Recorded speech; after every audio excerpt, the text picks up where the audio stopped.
Hey guys, what's up? Welcome back to another video. Today we're going to be talking about equations. Now I know some people think, wow, equations are really hard, but that's not the truth. They're actually really easy. So in this video, I'll teach you guys how to do equations. Be sure to stay tuned. Well, to do equations, basically all you have to do is isolate the variable. Once you isolate the x, there's a lot of ways to find out the answer or what x equals. X is a variable and things that we don't know are expressed using variables. So I have some problems right over here. So we're going to do the first one. We see 5x plus 7 equals 22. If something plus 7 equals something, then the first step we should do is do 22 minus 7, which is 15. So now we basically boiled it down into 5x equals 15. So 5 times x equals 15. Well, we know 5 times 3 equals 15, right? So that means x equals 3. This one is for you guys to do by yourself. There's actually a term that I was going to do. So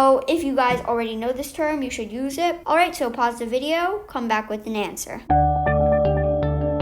This thing that we're going to use is called like terms. What like terms is basically, see, these are y's, right? So that means we can add them together. So 4y plus 5y is 9y. So we basically x'd out this, instead replace it with 9y. So 9y equals 90. Well, we see 90 divided by 9 equals y. So 90 divided by 9 is 10. Y equals 10. If you didn't know, it's completely fine because now you do know. So we have one equation right here. What we did was we tried to isolate x. For this one, we combined like terms and got the answer of 10. So yeah. If you guys enjoyed the video, be sure to smash that like button, subscribe, and turn on all notifications so you get notified every single time I upload a video. Thanks so much for watching and see you next time. Bye!